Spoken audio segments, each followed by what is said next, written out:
Once again नमस्कार, आदाब, सत श्री अकाल in the Amitabh Bachchan style. हर सोमवार की तरह इस सोमवार भी मैं हाजिर हूं आपके लिए आपका वीडियो लेकर, जिसका नाम है अपना चिंतन। तो आपने अपना चिंतन को इतना सराहा, इतना प्यार दिया, उसके लिए बहुत बहुत धन्यवाद। और अब से इंक मार्क प्रोडक्शन का पेज यूट्यूब पर अवेलेबल है, उस पर मेरे वीडियो लॉन्च होंगे। तो आप प्लीज़ इंक मार्क प्रोडक्शन की पेज को सब्सक्राइब कीजिए ताकि आपको आगे की वीडियो की जानकारी हो सके। और पिछली बार मैंने आपको बताया था कि मैं आपके लिए एक कहानी लेकर आऊँगा जिसका शीर्षक है आई। ये कहानी मेरे द्वारा लिखी गई है। तो कहानी कुछ यूँ है।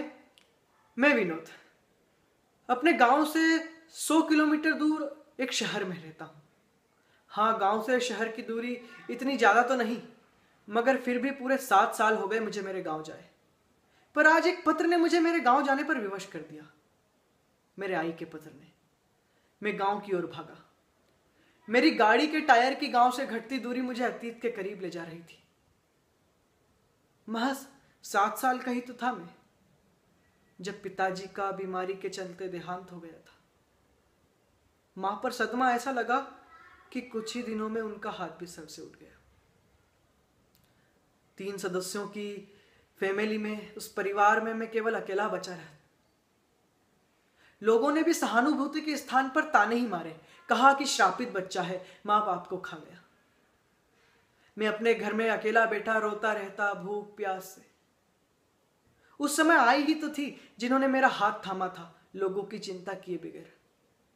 आई मेरे घर के पास में रहने वाली एक बुजुर्ग सी महिला, जो लोगों के घर बर्तन झाड़ू करके अपना गुजारा करती थी, और अब से मेरा भी। खैर, गाड़ी गांव तक आ पहुंची। कुछ साल पहले जहां कच्चे मकान हुआ करते थे, आज वहां बड़ी बड़ी इमारतें नजर आ रही हैं। उन इमारतों के बीच में एक कच्चा सा मकान परिचित सा दिखाई दे रहा है। मेरी आई का घर, मेरा घर। मैं दौड़ता हुआ उस घर तक पहुंचा। उस टूटे दरवाजे में से केवल अंधेरा बाहर झांक रहा था। मैंने दरवाजा खटखटाया। दरवाजा खुला।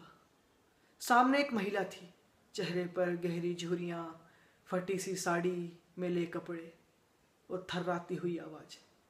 कौन? मैं निशब्द था। मैं कुछ बोल ही नहीं पा रहा था, पर उसने मुझे पहचान लिया। बेटा, तू आ गया विनोद, बड़ा दिल लगा दिया आने में। और उसने मुझे सीने से लगा लिया। मैं कुछ कहने में असमर्थ था। हाँ, मगर मेरे आंसू मेरी सारे गुनाहों की माफी मांग रहे थे। हाई ने मेरा हाथ पकड़कर मुझे बिस्तर पर बैठाया। कहा, बहुत दिन हो गए तुझे आए हुए, कहीं बिजी होगा, कोई बात नहीं। उन्होंने कहा, तू रुक, मैं तेरे लिए भोजन लगाती हूँ। उन्होंने एक काली सी थाली में ज्वार की 2 रोटियां रखी और कहा, तू रुक, मैं तेरे लिए बगल से सब्जी मांग कर लाती हूँ। मैंने कहा, रहने दे आई, आज चटनी से खाना का मन है, आज चटनी से ही रोटी खाऊंगा। आई ने एक निवाला तोड़कर मेरे मुंह में रखा और उस कोल का स्वाद मुझे बता रहा था कि मैंने इन पिछले 7 सालों में क्या खोया है। और अब मैं अपनी आई को अपने साथ ले जाने की शपथ ले चुका था। बस इतनी सी थी ये कहानी। अगर आपको अच्छी लगी हो तो प्लीज़ लाइक द वीडियो, और आगे भी देखते रहिए हमारे वीडियो। मैं बता देता हूँ कि मैं अगले सोमवार आपको एक ऐसे शख्स से परिचित कराऊंगा जो हमारे बीच उदयपुर से आते हैं। वो बहुत बड़े कलेक्टर हैं करेंसी के।